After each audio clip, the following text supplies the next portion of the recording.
Houston Texans, Houston Rockets, Houston Dynamo, Houston everything, Houston born and raised, H-Town Rebel Space Cadet Sports. Ladies and gentlemen, boys and girls, children of all ages, folks of all stripes, and distinguished guests, put your hands together for the Space Cadet Sports Podcast. Houston, we have Paul Salazar Jr. Hey y'all, welcome back to the Space Cadet Sports Podcast, your Houston sports podcast for diehard Houston sports fans. From a diehard Houston sports fan, I'm Paul Salazar Jr., your favorite diehard Astros fan podcaster. Add some qualifiers and make that true if you need to. I am an actor, improviser, writer, creative multi-hyphenate, and of course, and most importantly, a proud Houston native, and I have the receipts to prove it. Growing up as a young Hispanic boy in H-Town, the Astro Dome was my Astro home. I've spent the last decade or so as a comedy writer here in Los Angeles, and now, well, I'm podcasting. That's what happens when you hit 10 years out here. You start absent-mindedly calling it The 10 instead of I-10. And the mayor shows up and gives you podcasting equipment. Welcome to this podcast. Space Cadet Sports started as a passion project because most media is infuriating as a diehard long-term fan of the Houston Astros and your other Houston sports teams. Here, we aren't doom and gloom casuals, or worse, the national media haters, or sometimes avoiders.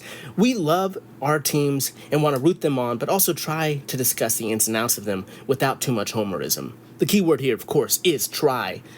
On today's episode, Paul's Picks is back for the NFL. We're picking all the football games today on this podcast. The Texans have a bye week, so we'll talk some other Houston sports. The Rockets are revving up, and the Astros are cleaning house today, folks. Welcome, returning listeners, and I'd like to welcome new listeners to what my brothers call the Paul Broad Pod Ball. I didn't do my vocal warm-ups, and I'm struggling through the gate, folks. I usually nail the tongue twister, even when I'm mumbling. Good Lord. Welcome, returning listeners, and welcome new listeners to what my brothers call the Paul Broad Pod Ball Blog. Hey, brothers. Shout out to my brothers. Shout out to Arrested Development fans. Check out spacecadetsports.substack.com for the full blog experience, or the full blog experience, depending on your interpretation of my mumbles here. We're recording this transmission here in sunny Los Angeles, where I'm joined by my co-host and co-producer, the Ross to my Frasier. Carla, the dog, is here with me in studio. Listeners of the podcast know that she may get on mic from time to time. She's got the hot takes on this podcast. I've got the cool, reasonable takes. We're here to help you in these trying times as a Houston sports fan, when everybody is doom and gloom, when everybody's railing, when everybody's angry. We try to be reasonable. We honor those emotions you may be having. Of course, it's frustrating sometimes being a sports fan, but we're not here for the negative emotions. We elected to be sports fans. We're trying to talk about our teams and try to have some kind of glimmer of positivity at the end of the day.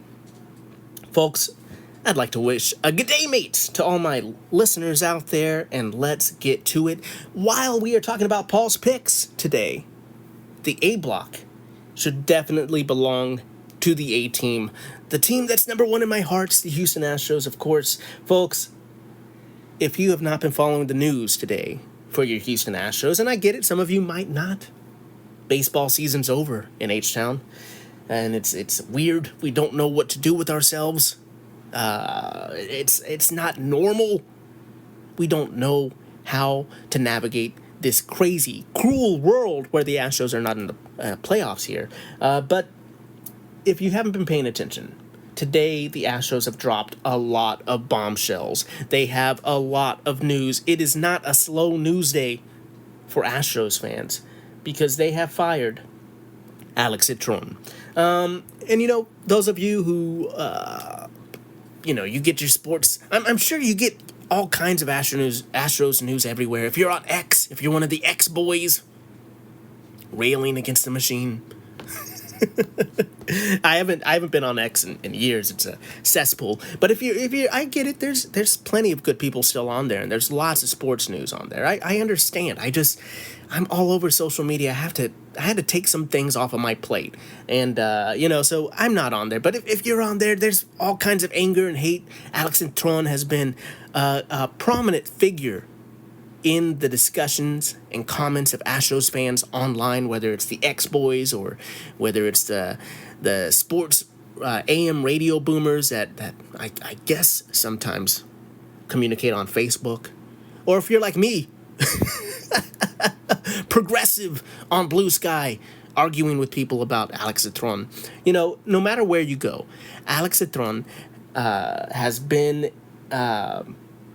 really a divisive figure for the Houston Astros fan base in the last couple of years, specifically as the hitting coach, a long-tenured hitting coach for the Houston Astros. He is now gone. He is not going to be with the team anymore, and I feel like that's brought a lot of joy to Astros fans. Ding dong, the witch is dead.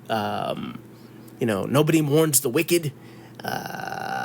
Return to Oz? I don't know. There's no songs in that. Look, folks, I'm struggling to make a Wizard of Oz references to witches being dead. But at the end of the day, I'm just saying a lot of people are celebrating this firing. I think it's a good thing. I don't think he was the reason that the season went the way it went. I mean, everybody is so good at being body language experts or hitting philosophy coaches. There are all these hitting philosophers online that have had all these major league experience, and they know what they're talking about when they talk about hitting philosophy and approach. Look, folks, Alex Cintron was not out there swinging the bats for the Astros in the last couple of seasons with runners in scoring position. I'm sure I've seen adjustments. I have seen that they made adjustments at times, but at the end of the day, we all agree that the offense for the Houston Astros needed some revitalization.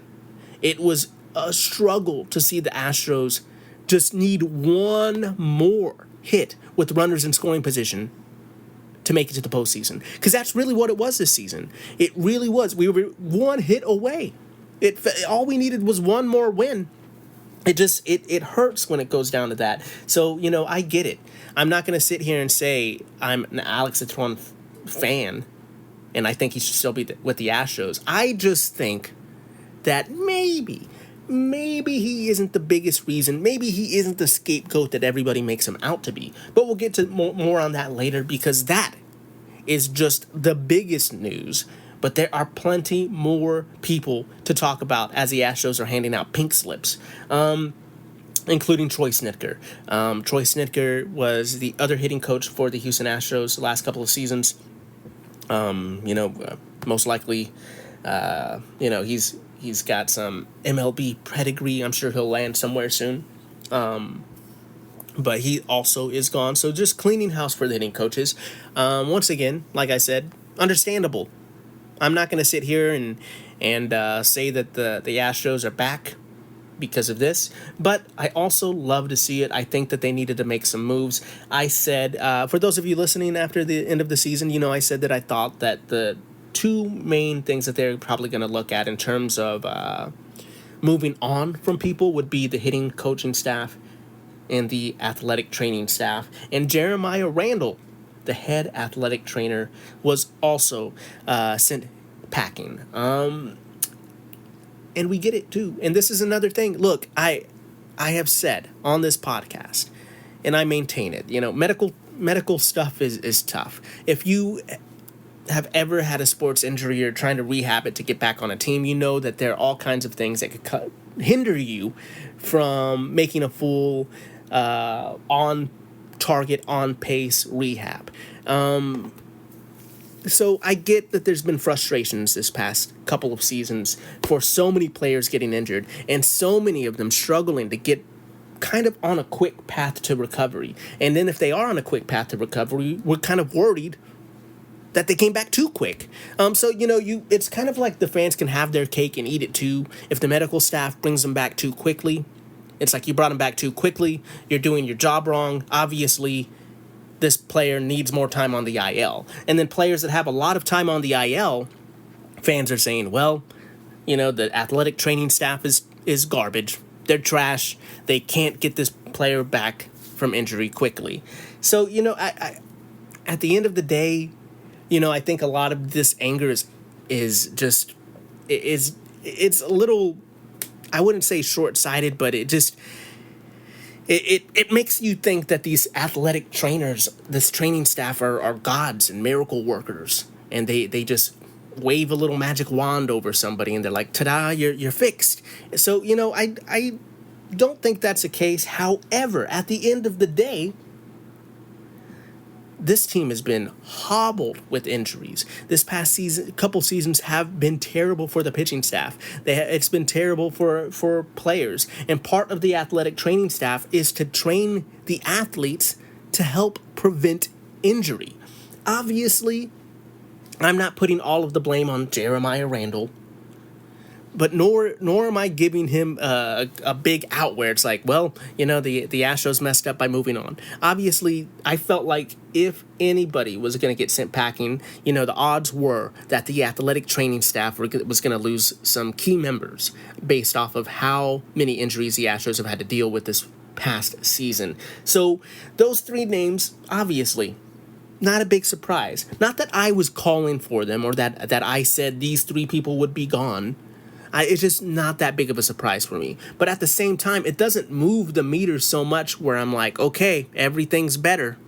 Like the memist in me, yeah, I'll make a meme about how exciting this is. But at the end of the day, too, they need to bring in other people that will improve on these performances. And that's the thing that kind of worries me a little bit, right? It's like we're looking for improvement. We're not looking for lateral movement right here. And the Houston Astros, whether you're saying the golden era is over or whether you're saying the golden era is just on a brief 1-year pause, no matter which way you look at it, the Houston Astros, under the guidance of these gentlemen, have done some outstanding things. They have done some historic things. They have helped guide them.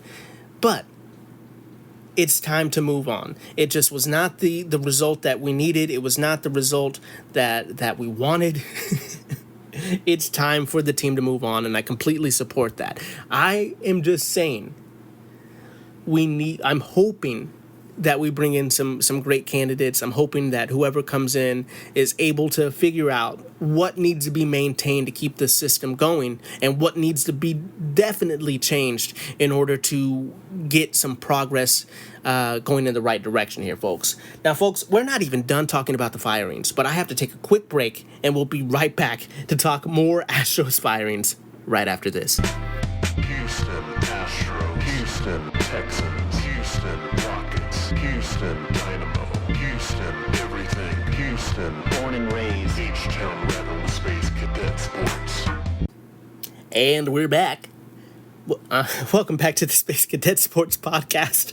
I'm your host, Paul Salazar Jr. For a brief second, I didn't know where I was, what I was doing, or who I was, I guess. I just had a little brain fart there. Excuse my mind flatulence. Welcome back to the podcast. For those of you who listen, who just start the podcast, in the middle of it, welcome. We're talking about the Houston Astros firing many people today, cleaning house.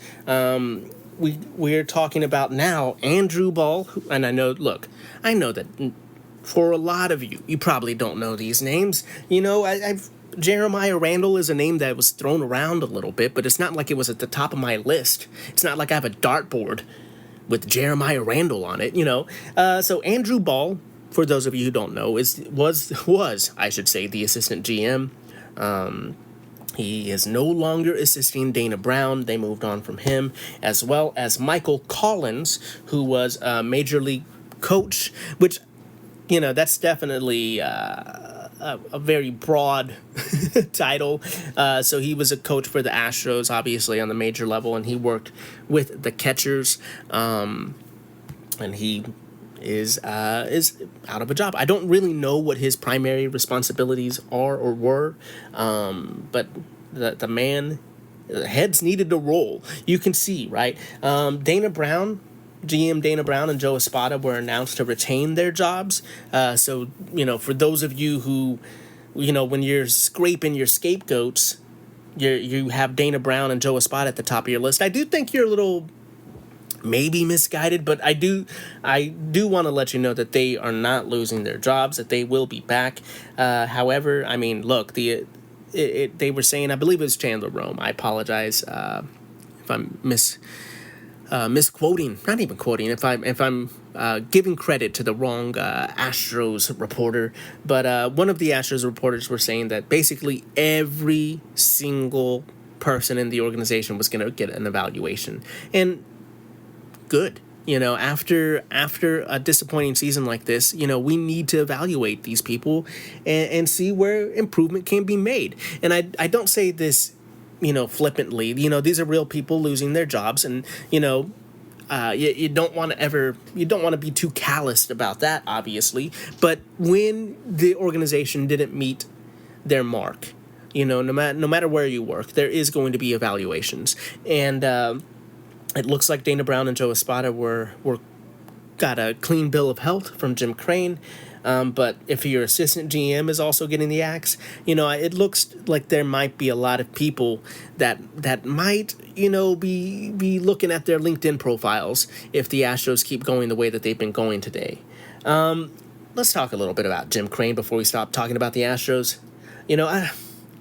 I think I'm glad that he's doing this, but I also think that I'm hoping that the people he brings in have the ability, like, we want them to shake it up a little bit, right? But this organization has been contending, has done historic and great things. I don't want the new people to just completely flip everything on its head just because they want to make their mark on the team or something like that. I'm hoping that whoever we get in just really vibes with the organization and really figures out a way to make the adjustments, not come in here and flip everything on his head. But we'll talk more about Jim Crane next week. I'm going to have a Scapegoat podcast next week where we look, we're already firing people today, but that doesn't mean we still can't talk about them. We'll look at all of the figures that people have been calling for, blaming, during the season and during the offseason. We'll see whose fault was it. Damn it. Whose fault was it? Whose fault? We're going to lean into the hot take things that I hate to do so much. We're going to lean into the hot takes for that podcast. But real quickly, I did want to mention one more thing. It's money coming off the books for the Astros. For players, they're losing some players. Most likely, they're going to lose Framber Valdez, Victor Cantini, and obviously Brendan Rodgers. That's going to be $26 million coming off the books. And there's also dead money coming off the books, which, thank the Lord. Jose Abreu. Remember Jose Abreu? He's off the books. Rafael Montero and Ryan Presley will be off the books. That will clear up $31.5 million. The majority of that, of course, is Jose Abreu's dead contract. But that's nice. It's good to hear that. But we've talked about the Astros way too much on an NFL podcast, so we're going to move on to Paul's picks. That's right, folks. You've heard of Jimmy the Greek. It's time to meet Paulie the Geek. We're going to talk about tonight's game first. Thursday night football. We have Philadelphia versus the New York Giants. And the Giants at home are the home dogs. Philly is favored by -7.5 with a 40.5 over-under. And while we're talking gambling terms, I always like to have that little caveat in these podcasts to remind you this is a comedy podcast. Right, folks?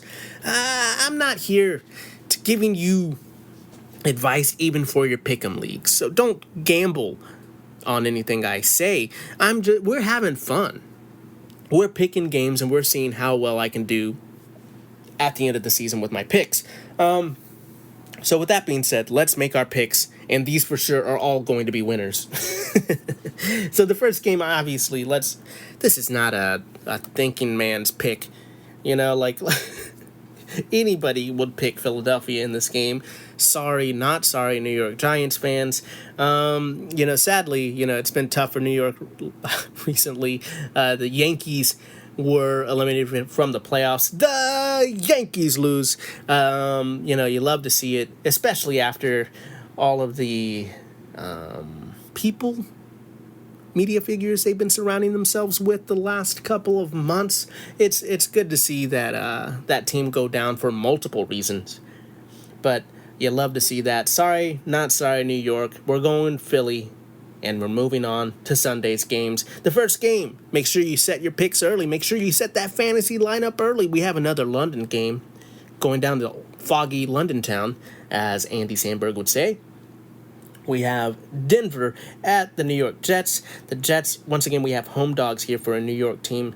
Obviously, the Jets are not in New York. They're going to be in London. However, the Broncos are favored for minus 7.5 here. 43.5 over under. And once again, sorry, not sorry, New York. We're picking the other team and keeping it simple and moving on. Obviously, Denver is pretty favored in this game, and I don't think I'm shaking that up. The next game, we have Arizona. We have the Arizona Cardinals at the Indianapolis Colts. The Colts are favored at home, minus 7, 47 over under. And folks, I really want to pick the Arizona Cardinals here. I really, really do. I like them. I'm always trying to talk myself into the Cardinals for some reason. I don't know what it is about them and the Seattle almost said Mariners. I don't like picking the Mariners. However, the Seattle Seahawks, for some reason, I have good vibes and good feelings about them sometimes. I don't know. I don't like the Colts, obviously, as an AFC South rival. It's hard to pick the Colts. But with Kyler Murray potentially being injured, with me just knowing better, not making a pick out of emotional decision here, we're going with Indianapolis and moving on. Next, we have the Los Angeles Chargers at Miami. The Dolphins, we got home dogs again, as the Chargers are favored by minus 4.5. 43.5 is the over-under in this game. And, yeah, I mean, you're picking the Chargers. The Chargers, they look like they have some momentum. Miami, is the team that everybody's wondering when the head coach is going to get fired. So we're picking the Chargers and moving on to the new matchup, which is New England at New Orleans. We have home dogs again. These home teams are going to be struggling this week, as New Orleans is favored by 3.5, 46 over under. I mean, New Orleans is going to be one of the basement dwellers this season, and that doesn't look like it's changing anytime soon. New England, on the other hand, looks like it's a team on the rise, much to everybody's chagrin. Chagrin. I said chagrin. I'm mispronouncing everything today.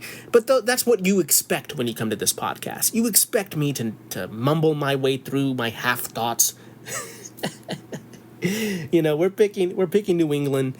We don't like it. We hope that the Patriots don't get that much momentum, but against a team like New Orleans, you're thinking they'll probably win here. Next game is Cleveland at Pittsburgh. Pittsburgh is favored here, minus 5.5. I was reading that wrong. I thought that was a home dog there. I'm gonna have to mix that up in my notes, but we're taking Pittsburgh. I mean, Joe Flacco is most likely going to be starting for the Browns. It could be a tough game. Nothing against Flacco. It's just, Cleveland's obviously very much struggling and trying to find answers. Pittsburgh generally tends to be a well-coached team. Dallas at Carolina. Carolina home dogs. Dallas is favored by 3. 49.5 is the over-under. As much as I love picking against Dallas, I feel like you have to pick Dallas when they're playing Carolina, even if it's at home. And, if you haven't seen the Netflix documentary about the Cowboys, I actually highly recommend it. I stayed away from it for some time because I despise the Cowboys. We try not to say hate on this podcast because hate, there's so much hate in this world. We divide ourselves on so many different issues. Obviously it'll slip from time to time for me, but I have a healthy dislike for the Dallas Cowboys, so I didn't watch that documentary for a while, but I'll have to say, folks, that documentary was fire. It was great. It was tough watching the Cowboys rise to success, especially knowing that the Oilers, during that same time went from having some success trying to really knock on the door of a big playoff run with Warren Moon, and it really never happened. And then as the 90s continued, Don't need to tell you, Bud Adams took the team away, took them to Tennessee. So, watching the first part of that documentary series was tough. But the second part, as the Dallas Cowboys were kind of spiraling, that was very interesting. And I thought it was very cool how honest a lot of the people were about it. I highly recommend that. Whether you're a Cowboys fan or whether you're a Cowboys hater, I think you will enjoy that documentary series. But moving on to the games here, folks, we have Seattle at Jacksonville. Jacksonville is favored by 1 in this game. The over-under is 47.5. Being favored by 1 at home is kind of disrespectful, but also I get it. I mean, this is going to be a coin toss game. This is a stay away from me because I like the Seattle Seahawks and I dislike the Jacksonville Jaguars. It just seems like it's a trap, but I am picking the Seahawks. Because I hope they beat the Jaguars. No, I also think the Seahawks can figure it out. I think the Jaguars have found some luck and some success, and so have the Seahawks, obviously, too, at times. But I'm betting on the Seahawks, obviously. Moving on to the LA Rams. LA Rams at the Baltimore Ravens. The Ravens are still hobbled, so the Rams are favored by 7.5. 44.5 is the over/under. After watching the Ravens really struggle against the Texans, after playing the Rams, I'm picking the Rams. Picking the Rams and moving on. Next game we have is Tennessee at Las Vegas. We got the Raiders at home being favored by 4 points. 41.5 is the over/under.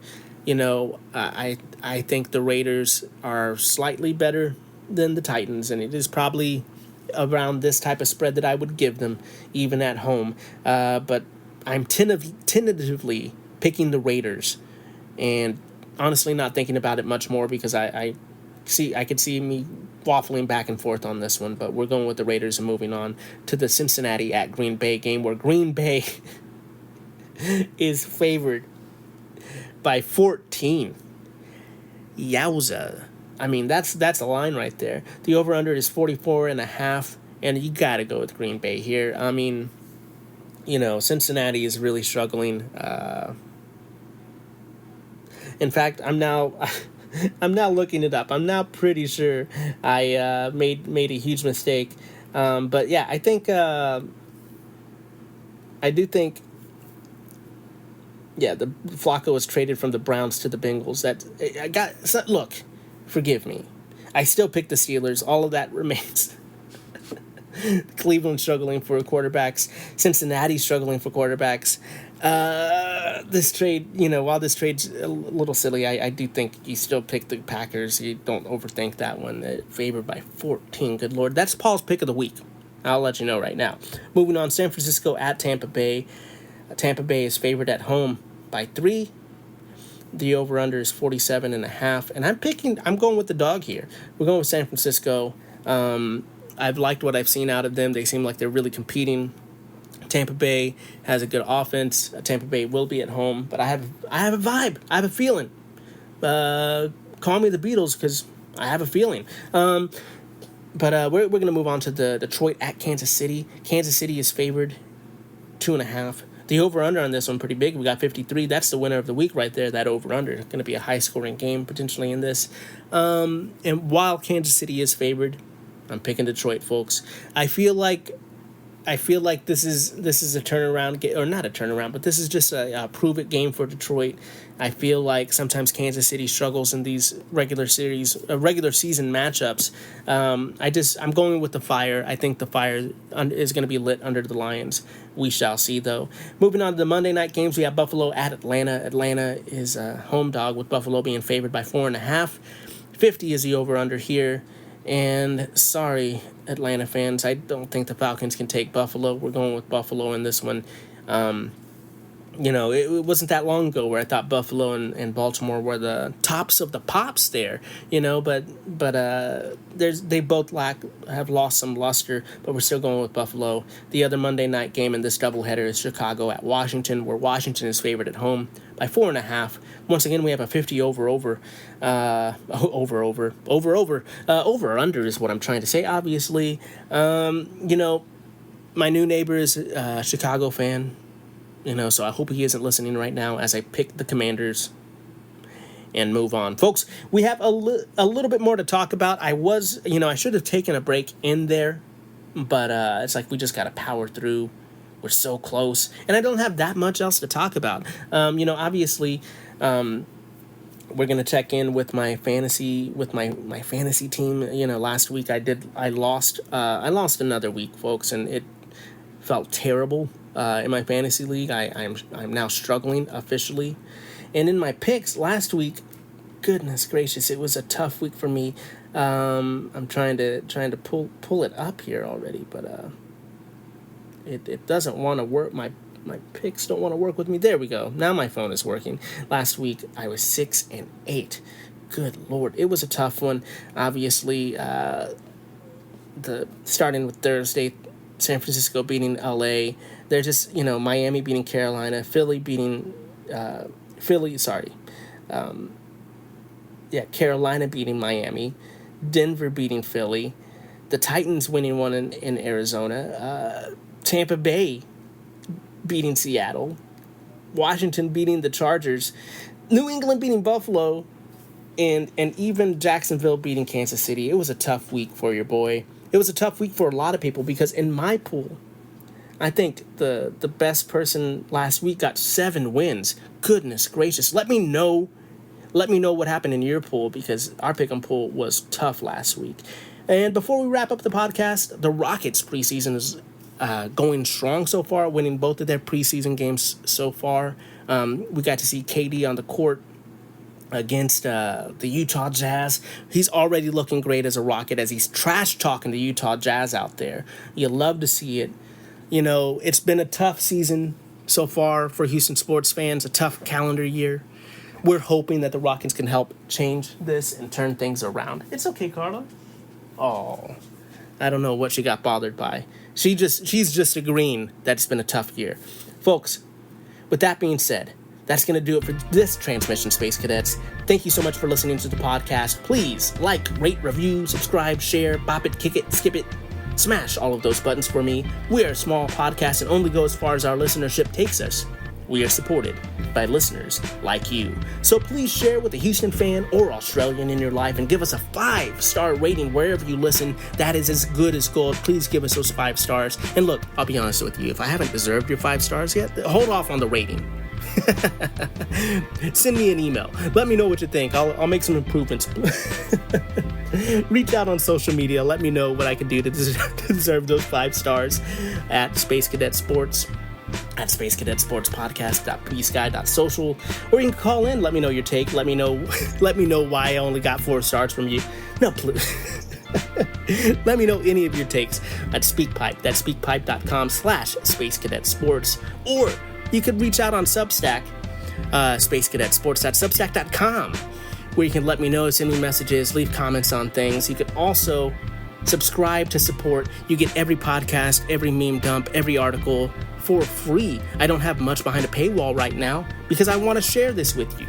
This is supposed to be a community I'm trying to build. I want to share my love of Houston sports with you, with other H-Town hustlers. So please check out the Substack. And if you want to support us, you can support by becoming a premium subscriber and helping pay the bills around here, helping get me better podcasting equipment, help me getting treats for Carla the dog. She's a great producer, but she demands a lot of treats. If you don't want to be a premium subscriber, you just, for whatever reason, that's fine. Maybe you could get some merch from me. We have merch. That's right, we have Cam Smith aircraft carrier hats. We have Houston basketball, don't sleep on Houston merch. We have Carla the dog hats in H-Town blue. So go check that out at paulsalazarjr.net, because I'm nothing but net.